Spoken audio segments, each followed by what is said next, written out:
Hey friends, welcome to the Friday check-in. I'm so glad you're here. Hi, I'm life coach Jen, and I help men and women heal from betrayal. So this week I'm going to start off, let's talk about my podcast. I hope you're listening to my podcast. If you're not, go follow it and start listening to it. Every Monday I have a new episode, and I have over 200 episodes. So if you need extra help or just extra encouragement or just need to feel validated and you're not alone, listening to my podcast, I hope will help. This week, the title of my podcast is 10 Things Betrayed Spouses Wish Their Partner Understood. And I really enjoyed creating this episode because of course, I totally wish my former spouse would have understood the pain, the emotional pain that they caused, and that they could have taken accountability and ownership for what they did. That wasn't my story. Some of you, it is your story, and I'm so glad. But regardless, I just want you to consider, what do you wish that your partner understood? And at the end of the episode, I give you some questions to think about, and to maybe, if you are still married and you're still wrestling with staying married, asking your partner. It can be good information, right? Curiosity is always a better path than judgment. And there's a lot of judgment in betrayal, right? We judge, our partners judging us because we're not healing fast enough for them, or and we're judging them because how could they be so cruel? So there's a lot, right? Anyways, but go check out my podcast. I would love to hear what you wish and need your partner to understand. Like, I think we can learn and grow together. So I think that could be helpful. Anyways, we finished celebrating the 4th of July, and I hope you all had a safe and enjoyable holiday. If you read my one of my emails, not my husband, my son, my baby, he ended up in the ER, unrelated to 4th of July, but he did get burned. And I don't know, things like that always make me realize how fragile life is and how things can happen in a moment. And so how important it is to connect and build our relationships, especially with our kids, especially with the people that are most important to us.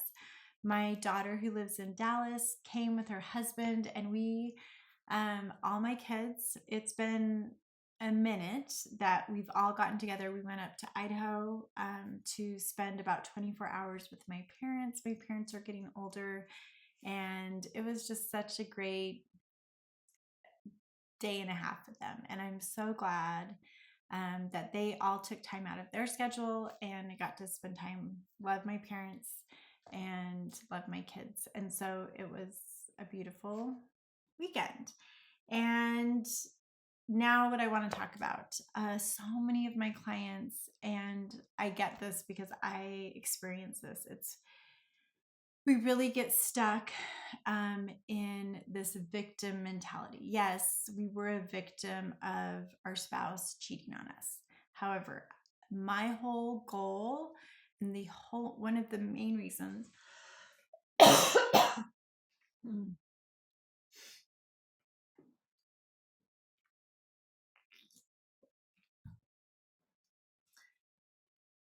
I think one of the main reasons that I resonated so much with coaching, because I was so sick of myself feeling like this victim and having no choice in my life, that I really grasped onto the idea that I did have a choice. And I had to choose it on purpose, even if it wasn't necessarily a choice that I would have chosen, like getting divorced, but I could then own getting divorced, and I could make the best of it. And I believe we are all born with free agency, free will, right?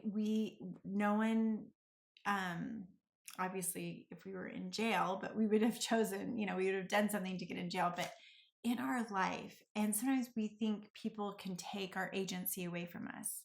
It feels like that. It feels like they have control. However, we always have control over things in our life. And we have to, even if they're the smallest thing, it's important to focus on that. And I think a lot of people get stuck in this idea that their choice is taken away. And I get like, you didn't want a divorce. I get it. I didn't want a divorce either.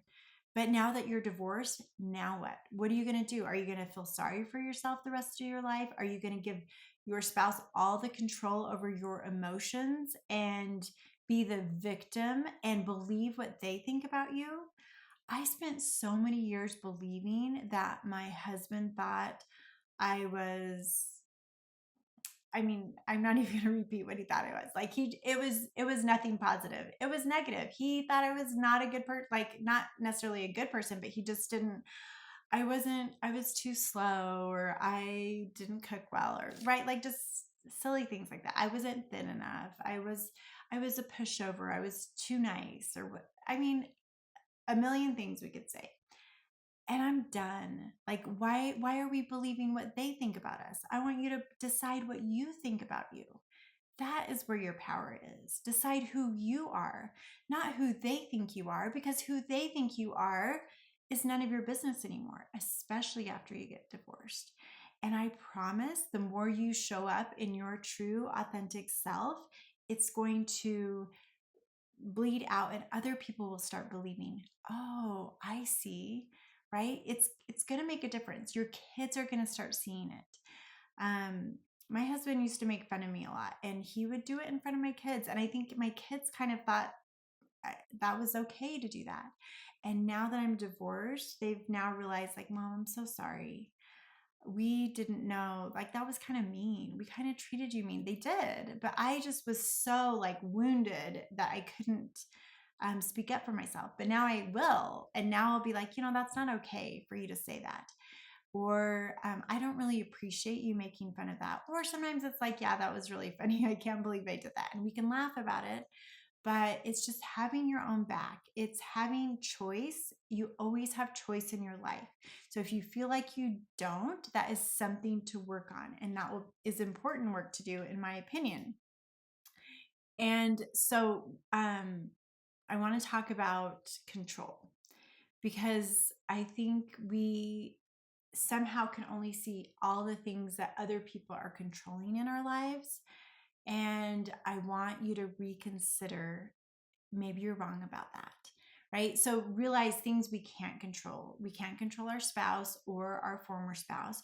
We can't control the courts, right? We can only just do our part.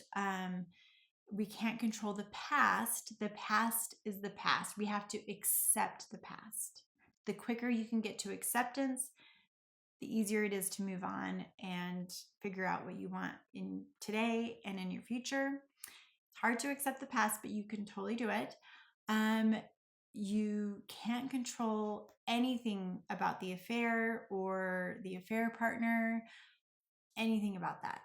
And I'm not saying, okay, great, let's just accept it, or let's just, it's okay. Just because you accept it, or aren't trying to manage it or whatever, it doesn't mean it was okay in the first place. It never was, but it will just help you. This is for your sake, okay? We can't control other people's opinions about us. People are going to have opinions.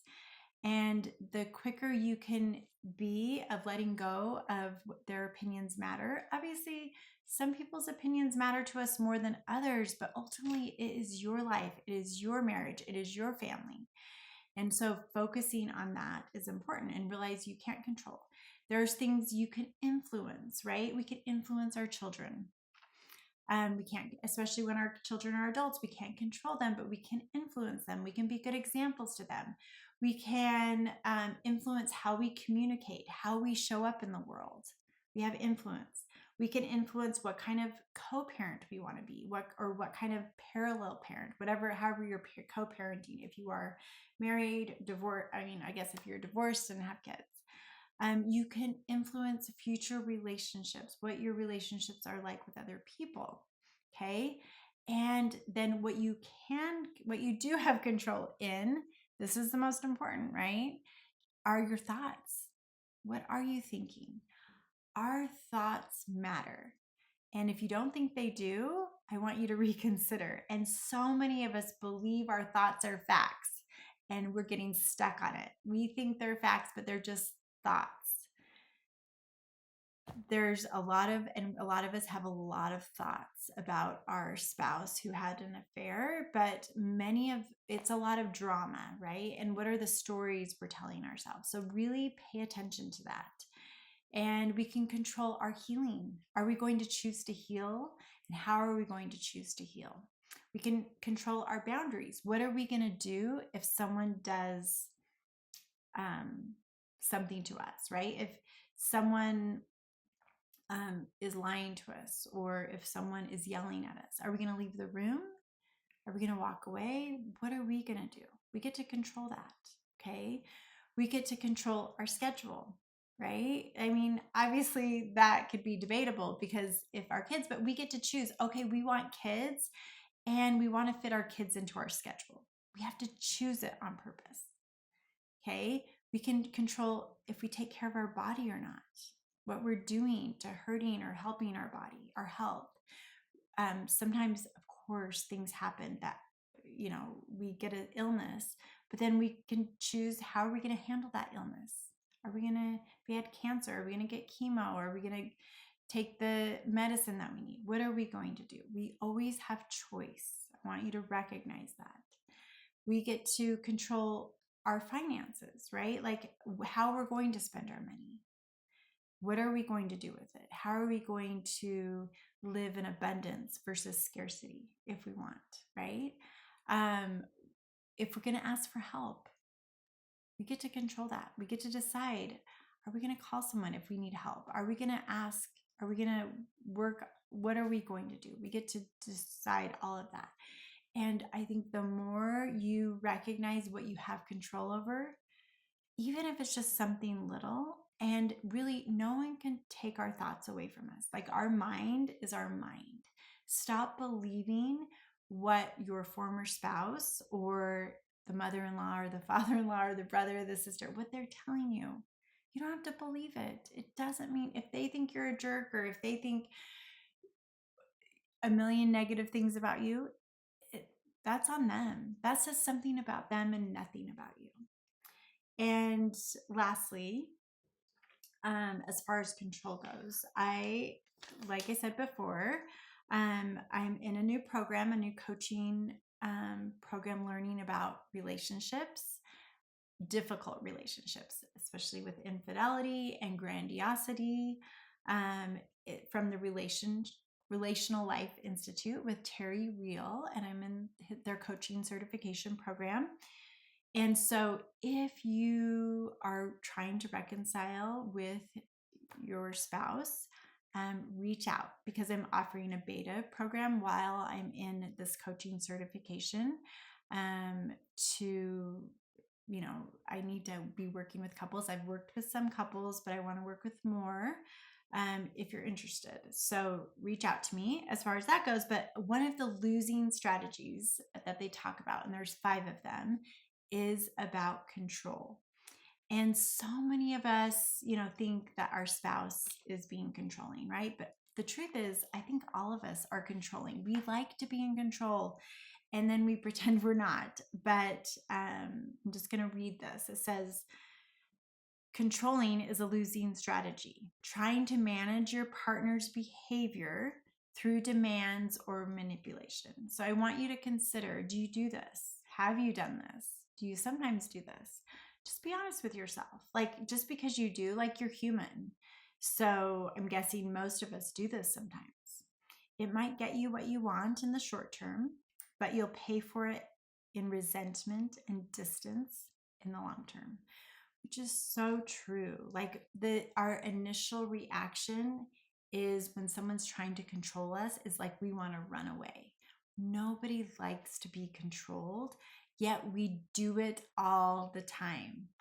And so if we want to connect better with our teenagers, with our young adults, with our family members, with coworkers, with our friends, with our spouses. We need to decide, okay, these are things I can control, and everything else outside of me, I can't control. I might can influence, which is great, but I can't control. And it is a losing strategy when we try. Okay. So, have a beautiful week, and I will talk to you next Friday.